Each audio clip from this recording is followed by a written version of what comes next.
أعوذ بالله من الشيطان الرجيم. بسم الله الرحمن الرحيم. السلام عليكم ورحمة الله وبركاته. الفاتحة. أعوذ بالله من الشيطان الرجيم.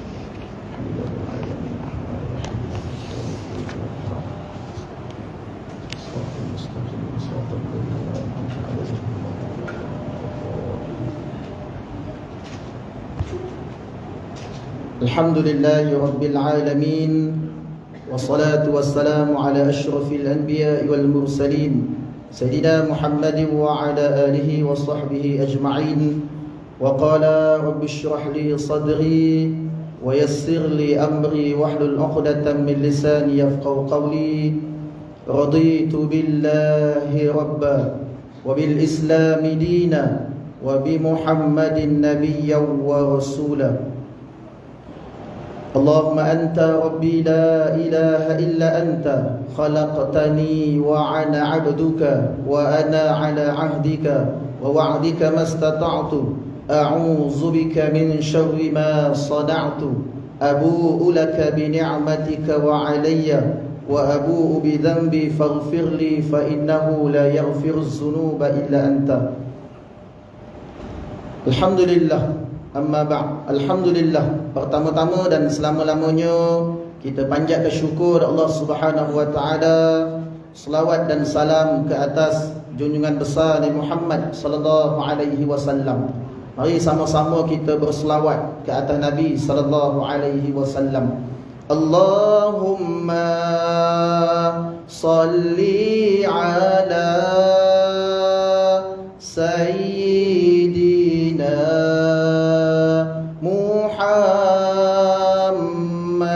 Allahumma salli ala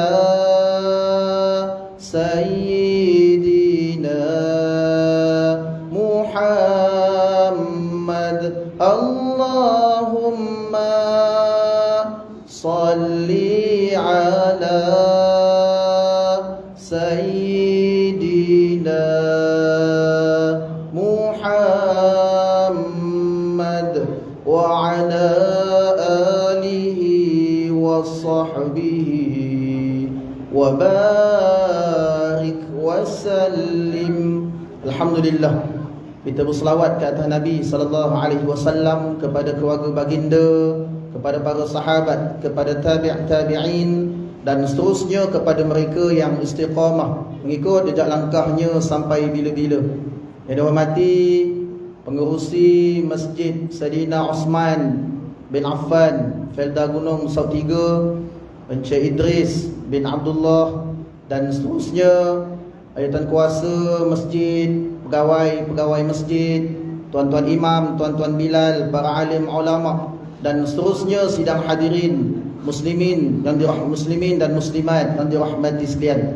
Alhamdulillah, kita bersyukur Allah Subhanahu wa taala dapat sama-sama kita dipertemukan pada malam ini dalam sesi kuliah bulanan. Mudah-mudahan kita niatkan i'tikaf di dalam masjid ini dan seterusnya kita adakan majlis ilmu. Ini ilmu fardu ain, antaranya subjek akidah. Mudah-mudahan kita dapat berkongsi ilmu dan kita dapat amalkan dalam kehidupan seharian insya-Allah. Sidang hadirin dirahmati sekalian, sebagai muqaddimah pada malam ini, suka saya nak berkongsi tentang pada malam ini kita dah masuk 10 Rejab 1445 Hijrah. Tak lama dah kita nak menyambut Ramadan Al-Mubarak. Dan tajuk pada malam ini tentang Isra wal Mi'raj, umat dan solat.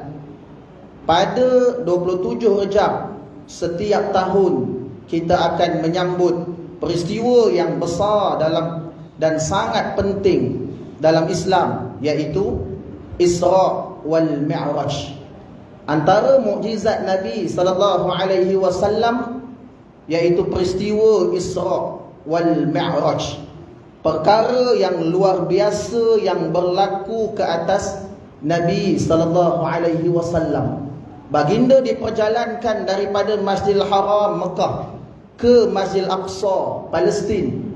kemudian naik sehingga ke Sidratul Muntaha, dan sehinggalah mendapat syariat solat, yang mana sebagaimana dalam Al-Quran surah Al-Isra ayat yang pertama, a'udzubillahi minasyaitonir rajim, subhanalladzi asra bi'abdihi lailan minal masjidil haram ilal masjidil aqsa alladzi barakna hawlahu linuriyahu min ayatina innahu huwas sami'ul basir.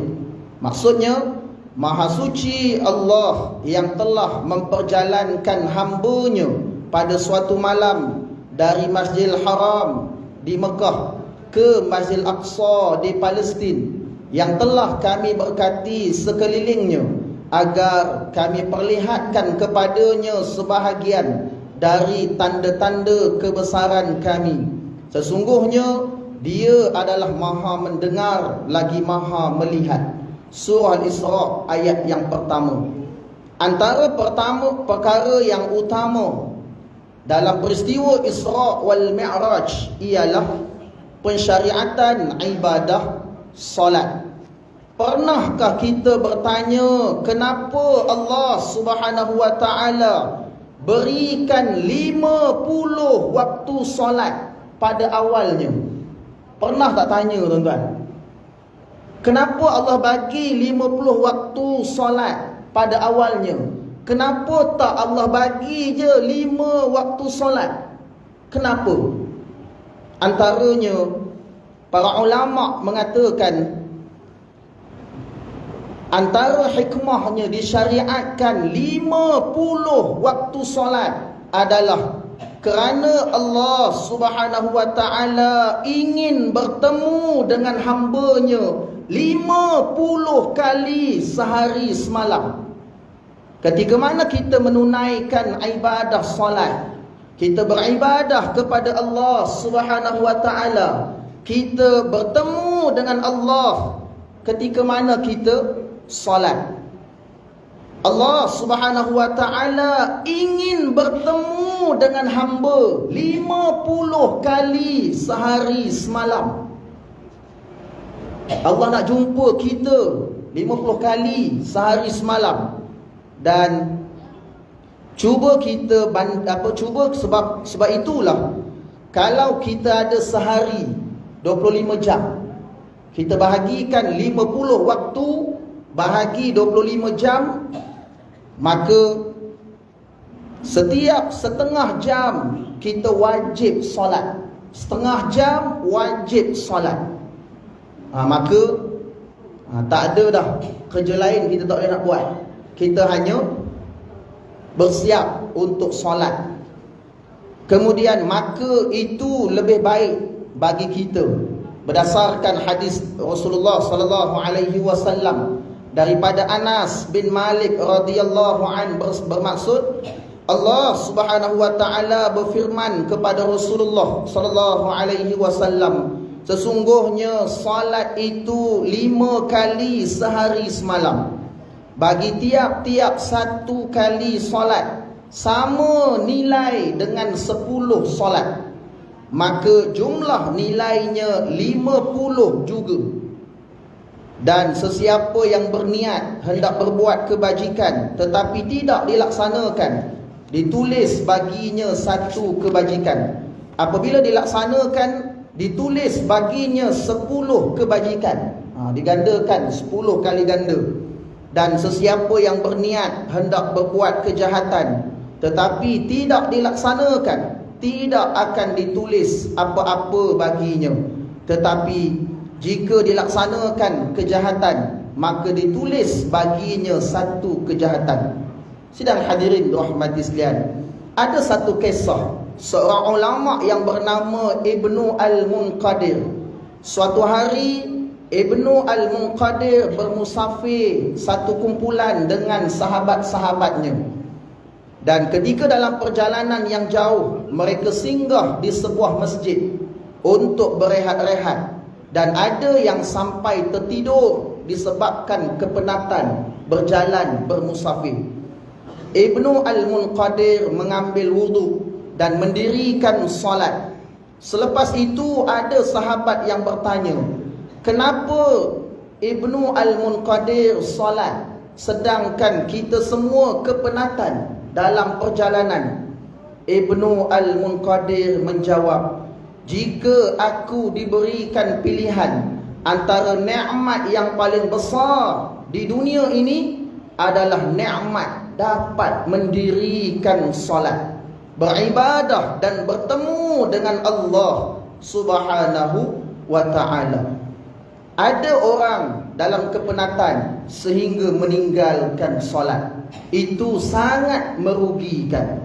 Ketika Nabi SAW dalam peristiwa Isra' wal Mi'raj, ketika Nabi dapat syariat 50 waktu, Nabi turun ke bawah.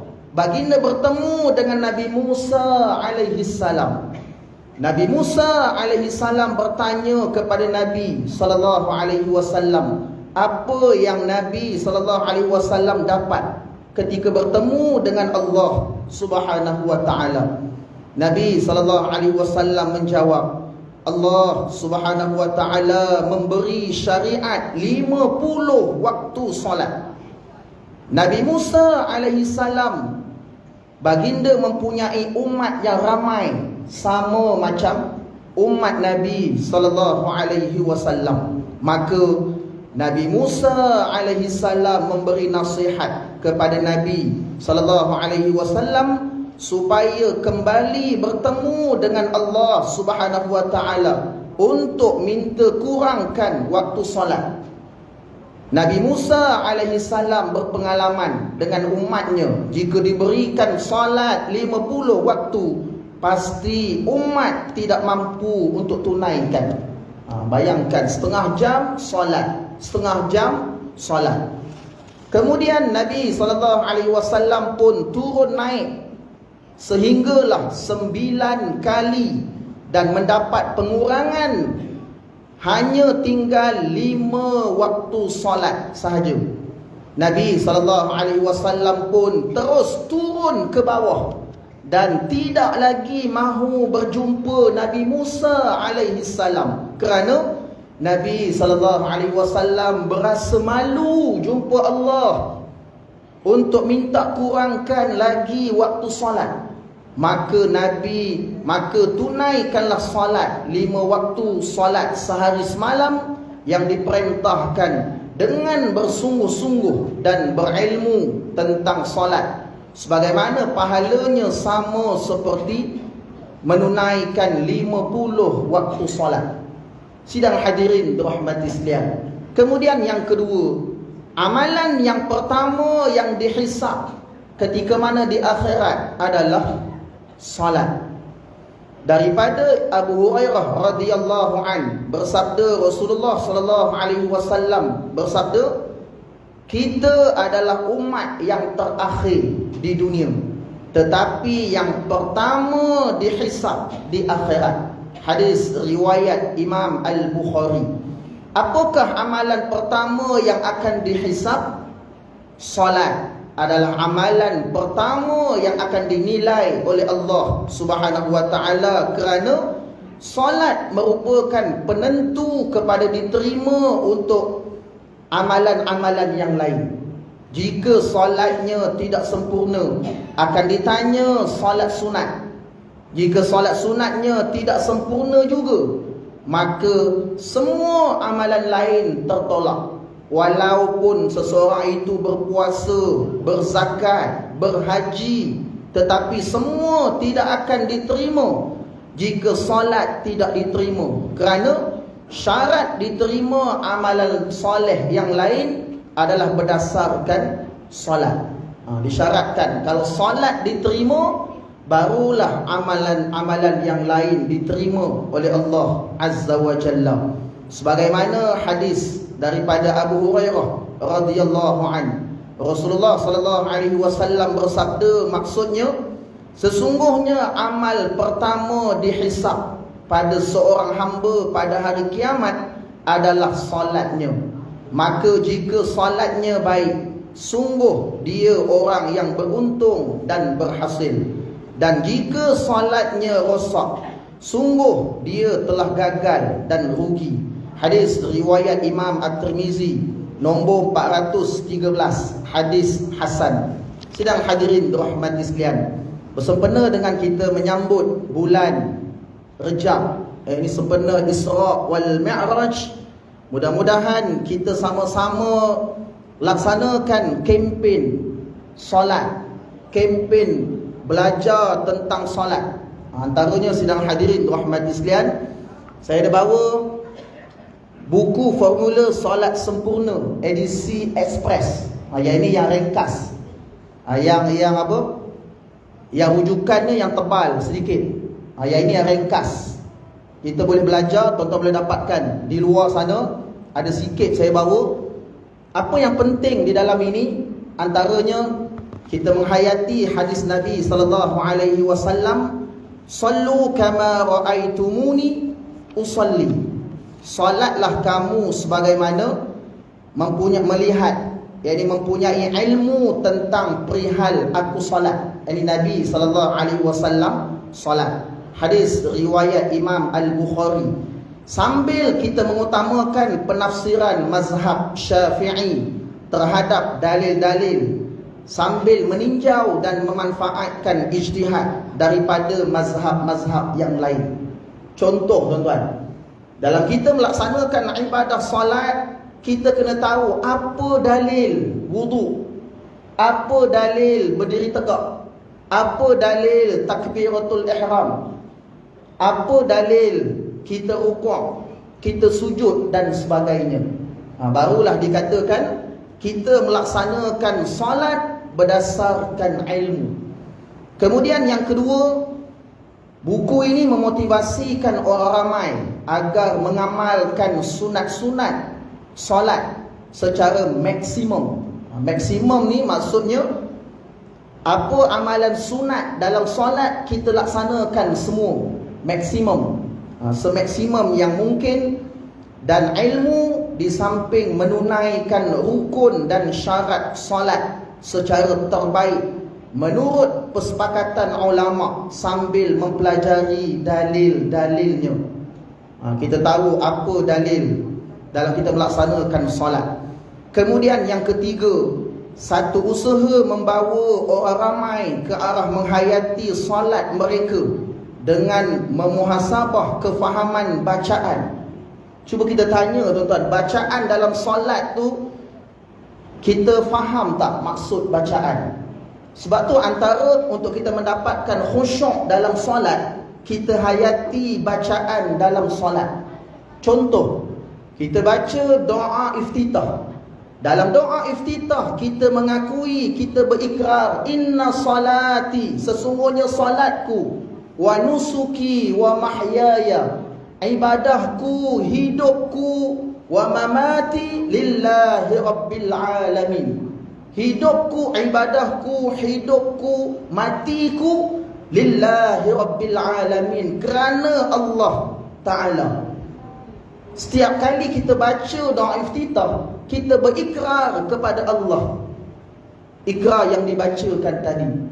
Kemudian ketika kita baca surah Al-Fatihah, dalam surah Al-Fatihah, ihdinas siratal mustaqim, tunjukilah kami jalan yang lurus. Para ulama tafsir menafsirkan ayat jalan yang lurus iaitu agama Islam. Maka banyak lagi kita kena faham bacaan dalam solat. Kemudian yang keempat, satu usaha membawa orang ramai menghayati solat mereka sambil bermuhasabah kefahaman bacaan dan setiap pergerakan solat mereka, pergerakan takbir, rukuk, sujud, i'tidal, duduk antara dua sujud, tahiyat akhir dan sebagainya dalam pergerakan solat mereka agar benar-benar terbaik dari sudut fizikal dan spiritual. Maksudnya bagaimana yang dikatakan rukuk sebagai contoh. Rukuk mesti 90 darjah. Kalau kita letak air satu cawan dekat belakang seseorang tu, dia rukuk praktikal, air tu tak tumpah. Kalau kita letak air tumpah, maka rukuk dia belum 90 darjah. Itu contoh. Kemudian waktu kita sujud, berapa anggota yang kena cecah lantai? Kemudian dahi kalau tak cecah lantai, tertutup dengan serban, contoh tertutup dengan kain, sah tak sah sujud? Contoh 7 anggota mesti cecah lantai dan sebagainya. Maka itu semua ilmu tentang solat. Maka memudahkan tuan-tuan dapatkan buku ini, tuan-tuan selak saja. Sebelum nak solat, selak daripada muka 1 sampai muka akhir. Apa maksud solat? Dari segi bahasa, doa. Dari segi istilah, bermula daripada takbiratul ihram sehinggalah salam. Salam yang pertama. Maka itu solat. Maksudnya selain itu, ia di luar solat. Kemudian yang seterusnya, satu usaha membawa orang ramai ke arah memahami apakah dosa-dosa ataupun maksiat yang dilakukan yang menyebabkan solat mereka menjadi tidak khusyuk. Maksudnya kita kena semak sebelum, semasa dan selepas solat apa kita buat. Contoh, untuk mendapatkan solat yang khusyuk ketika mana kita solat, pastikan sebelum solat kita tidak melakukan maksiat. Melakukan dosa, maka kita kena tinggalkan. Maka ketika solat, insya-Allah kita akan dapat kekhusyukan dalam solat. Kemudian kita kena faham 3 rukun dalam solat. Rukun qalbi, ini bacaan dalam hati. Rukun fi'li, perbuatan solat. Rukun qauli, bacaan dalam solat. Maka semua itu dinilai untuk kita mendapatkan kesempurnaan dalam solat. Sidang hadirin rahmati sekalian, kita menyambung pengajian kita dalam panduan akidah. Kita masuk di muka surat. Tuan-tuan yang ada kitab boleh lihat di muka surat 2. Tajuk pada malam ini iaitu sumber ilmu. Dalam kita mempelajari ilmu, khususnya ilmu fardu ain, antaranya subjek akidah.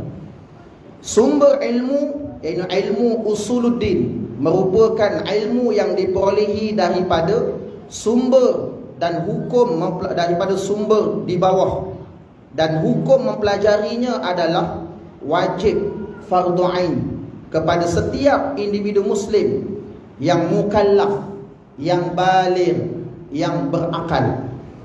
Baik, yang pertama sumber rujukan ilmu Al-Quran dan hadis-hadis Nabi sallallahu alaihi wasallam. Kemudian yang kedua, dalil-dalil akal, yakni logik akal dengan penyelidikan.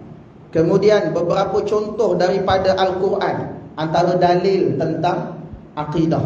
Tuan-tuan ada kitab kan? Dalam kitab. Kitab dah. Baik. Dalil Al-Quran yang pertama, firman Allah Subhanahu wa taala, a'udzu billahi minasyaitonir rajim.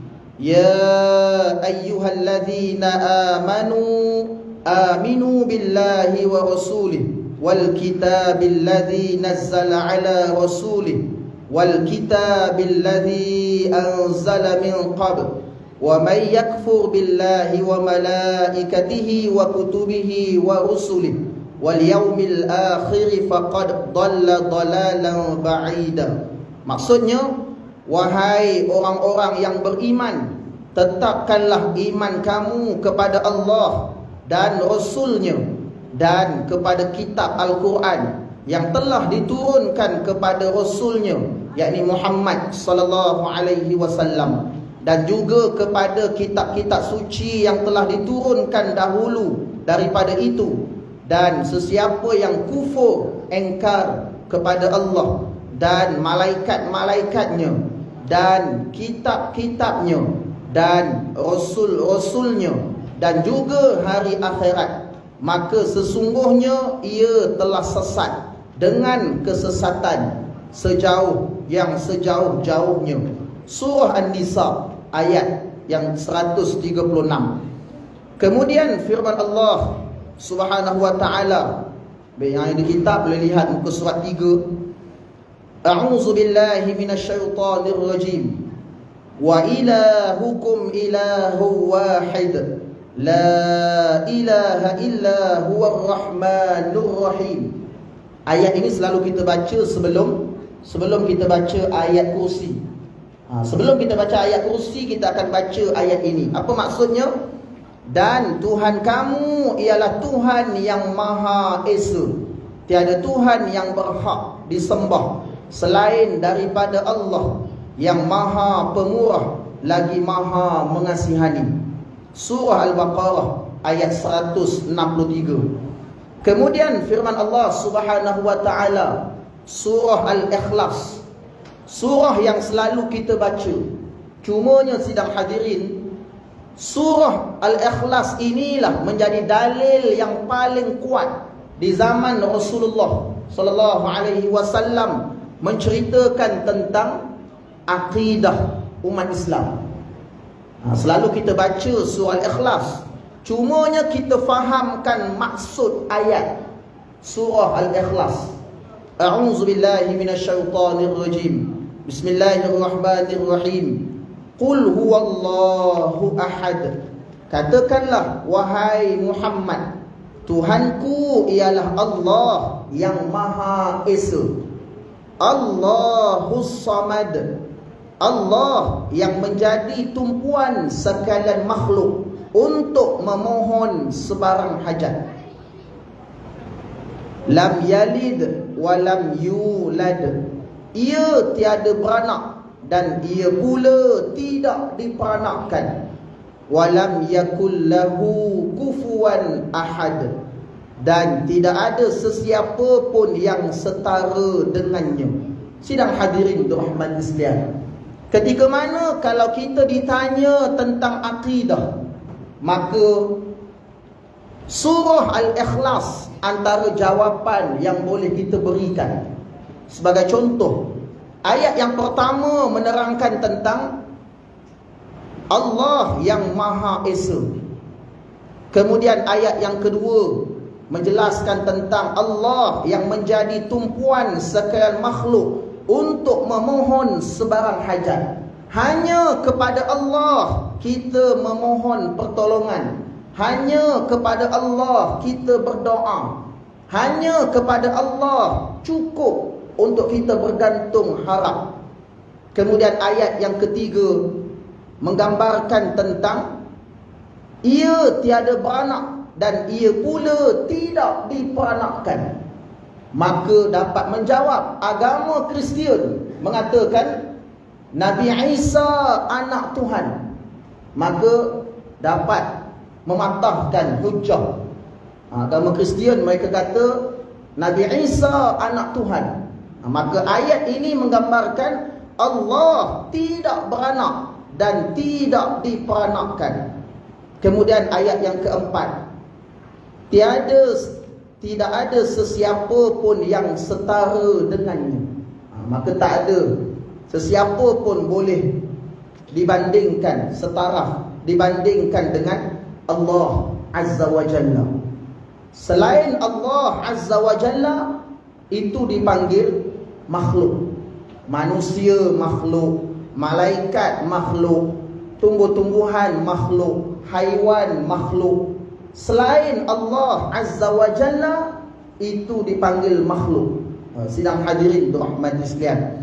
Kemudian beberapa contoh daripada hadis Nabi sallallahu alaihi wasallam. Antaranya sabda Nabi sallallahu alaihi wasallam an Abi Amr Sufyan bin Abdullah radhiyallahu an qala qultu ya Rasulullah qul li fil Islam qawla la as'alu anhu ahadan ghairak qala qul amantu billah summa istaqim. Maksudnya diriwayatkan daripada Abi Amir Sufyan bin Abdullah radhiyallahu an, ia telah berkata, aku bertanya kepada Rasulullah, wahai Rasulullah, katakanlah kepada hamba satu kenyataan dalam Islam yang tidak perlu lagi hamba bertanya orang lain.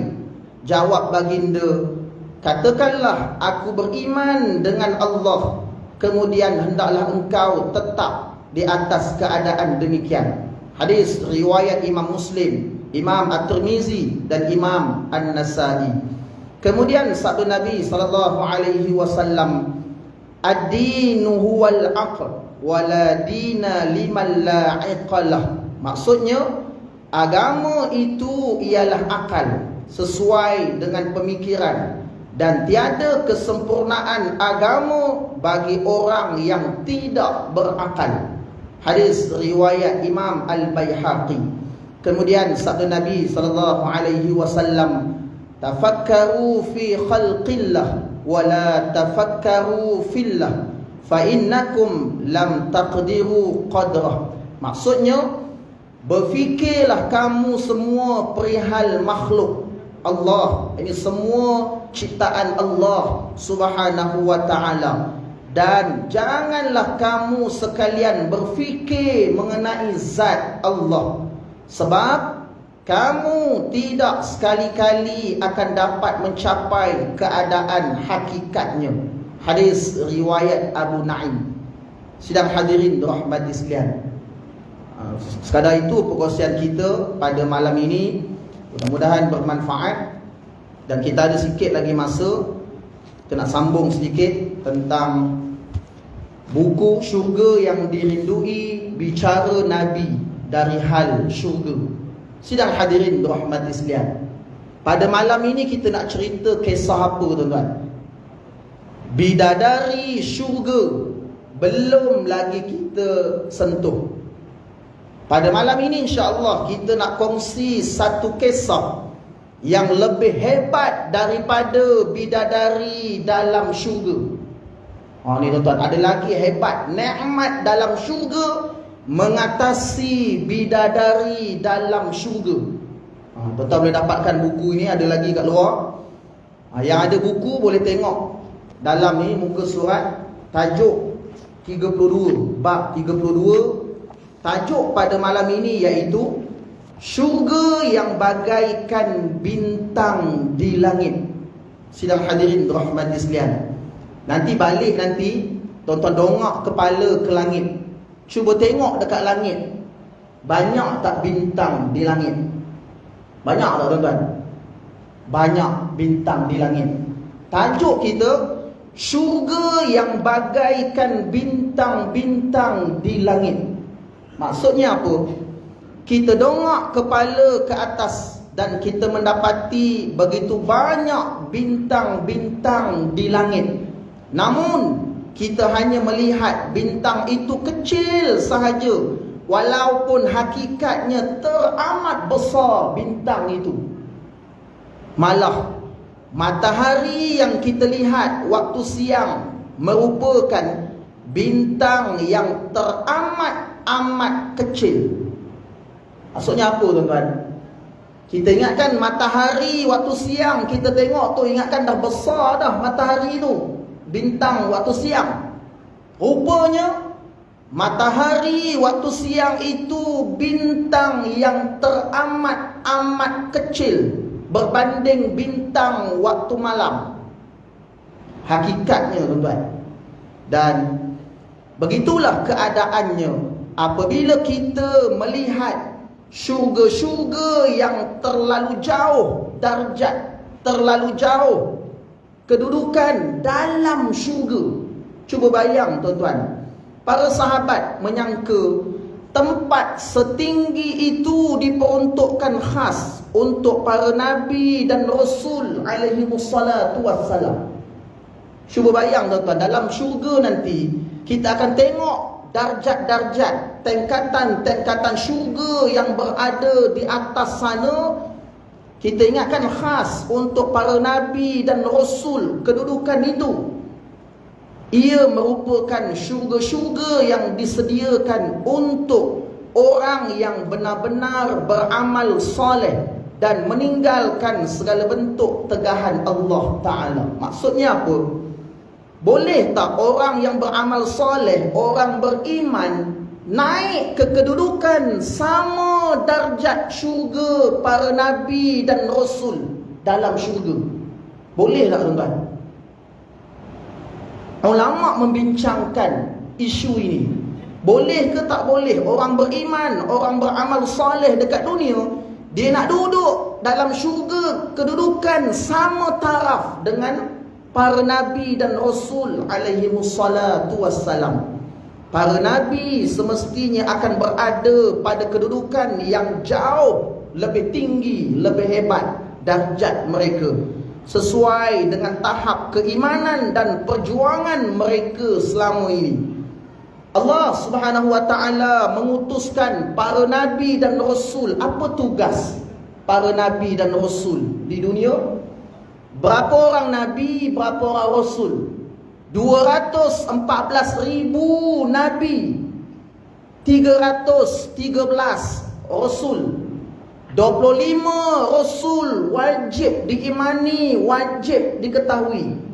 5 rasul ulul azmi. Maksudnya apa? Ulul azmi, rasul yang mendapat cabaran dan dugaan yang hebat ketika mana menyampaikan dakwah. Apa tugas para nabi dan rasul? Menyampaikan dakwah. Kita sidang hadirin rahmati sekalian, saya, tuan-tuan, tengok aja. Kita tengok para nabi dan rasul menyampaikan dakwah, menyampaikan risalah. Kita tengok je, takkan tengok tuan-tuan. Kita juga perlu menyambung risalah para nabi dan rasul. Kita juga perlu berdakwah, bagi cerita tentang Islam kepada orang lain. Kita juga kena sampaikan, sambung risalah para nabi dan rasul alaihimussalatu wassalam. Dan para ulama membincangkan, membahaskan, adakah kita mampu untuk sampai ke kedudukan sama darjat dalam syurga dengan para nabi dan rasul dalam syurga? Antaranya Imam Ar-Razi. Imam Ar-Razi menyatakan bahawa kita tidak setanding, kita sedar diri. Kita sedar diri, kita tak setanding dengan para nabi dan rasul. Tetapi kita sedar diri. Tetapi Imam Ar-Razi mengatakan, untuk bersama-sama mereka para nabi dan rasul pada masa-masa tertentu atas izin daripada Allah Ta'ala. Tafsir Al-Kabir Imam Ar-Razi. Maksudnya apa? Imam Ar-Razi mengatakan, boleh kita berjumpa dalam syurga dengan para nabi dan rasul. Contoh tuan-tuan, kalau kita ditanya, siapa manusia pertama kita nak jumpa dalam syurga? Automatik kita akan jawab, Rasulullah sallallahu alaihi wasallam. Manusia yang pertama kita nak jumpa dalam syurga. Cuba bayang tuan-tuan, kita datang ziarah rumah Rasulullah sallallahu alaihi wasallam. Kita jadi tetamu istimewa Rasulullah. Kita boleh bersalam dengan Rasulullah. Kita boleh cium tangan baginda Rasulullah. Kita boleh peluk baginda Rasulullah sallallahu alaihi wasallam dalam syurga. Itu nikmat yang sangat hebat. Kemudian Allah Subhanahu wa taala itu Maha Adil, antara yang paling adil, Maha bijaksana, antara paling bijaksana, dan Maha mengetahui, antara yang paling mengetahui. Cuba bayang tuan-tuan, yang saya sebutkan tadi, Nabi 214,000 Nabi kita nak jumpa dalam syurga. Kita boleh datang rumah, ziarah rumah para Nabi dan Rasul. Kita boleh bersembang-sembang. Kalau kita jumpa Nabi Nuh alaihi salam, kita nak tanya, bagaimana Nabi Nuh cipta bahtera yang besar, terselamat daripada banjir yang besar? Apa cabaran Nabi Nuh? Isteri dan anaknya tidak beriman dengan ajaran yang dibawa oleh Nabi Nuh. Cuba bayang tuan-tuan, itu taraf para nabi dan rasul. Maka Di dalam syurga kita boleh ziarah, kita boleh jumpa dengan para nabi dan rasul. Kemudian kerana itulah setiap ganjaran dan balasan yang Allah Ta'ala janjikan adalah dalam keadilannya, adilnya Allah. Allah bagi peluang dekat kita. Dan di dunia kita tak dapat jumpa Rasulullah kerana baginda dah wafat. Allah bagi peluang, adilnya Allah, dalam syurga kita jumpa Rasulullah sallallahu alaihi wasallam. Itu nikmat yang hebat.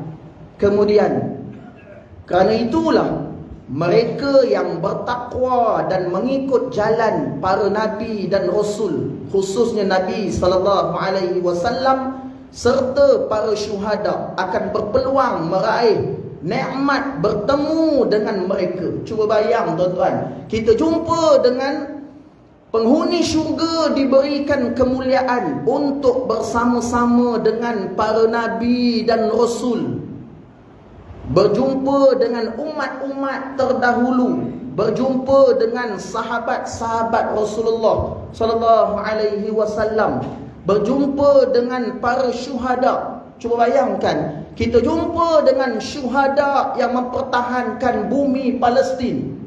Bagaimana mereka syahid disebabkan mempertahankan negara Palestin. Mereka dapat anugerah syuhada, syahid di medan peperangan, dan mereka mendapat kedudukan syurga yang tertinggi dalam syurga.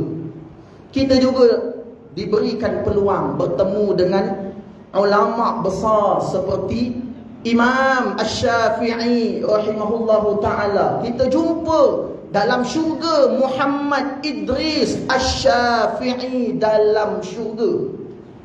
Di dunia kita guna ilmunya, kita guna ketika kita beribadah, kita guna mazhab Syafi'i, kita guna ilmu, kita guna kitab-kitab yang ditinggalkan oleh para ulama di dunia menjadi panduan kita. Sebab itu kita jadikan ulama sebagai jambatan untuk kita memahami ilmu-ilmu Islam. Mudah-mudahan kita dimudahkan masuk ke dalam syurga. Kerana apa? Kita nak faham Al-Quran dan hadis jauh tuan-tuan. Sebab untuk memahami Al-Quran dan hadis memerlukan pelbagai ilmu, disiplin ilmu. Sebagai contoh, Imam Asy-Syafi'i seorang mujtahid mutlak.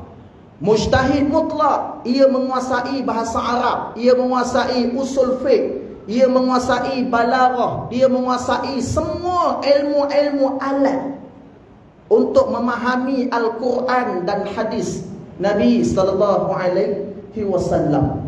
Kita jadikan ulama sebagai jambatan kita memahami ilmu tentang Islam. Mudah-mudahan kita juga dibawa masuk ke dalam syurga. Kita juga diberi peluang bertemu dengan pemimpin yang hebat, Salahuddin Al-Ayyubi, Muhammad Al-Fatih dan sebagainya di syurga kelak. Pastilah ini merupakan nikmat yang tidak akan dilepaskan dan menjadi impian setiap orang yang beriman dan beramal soleh. Wallahu a'lam. Sekadar itu perkongsian kita pada malam ini. Mudah-mudahan bermanfaat. Kita tutup dengan bacaan doa. A'udzubillahi minasyaitonirrajim. Bismillahirrahmanirrahim. Alhamdulillahi rabbil alamin. Wassalatu wassalamu ala asyrafil anbiya'i wal mursalin Sayyidina Muhammadin wa ala alihi wa sahbihi ajma'in. Allahumma faqihna fid din wa 'allimna ta'wil wahdina siratal mustaqim. Allahumma ja'al dinana din nabiyina Muhammadin sallallahu alaihi wasallam wa islamana islamal muslimin wa imanana imanal mu'minin wa salatana salatal khashi'in wa a'malana a'malal salihin wa niyyatana niyyatal mukhlisin wa zunubana ya Allah zunubal mustaghfirin wa hayatana hayatal ulama wa mautana mautis syuhada wa adkhilnal jannata ma'al anbiya alaihimus salatu wassalam.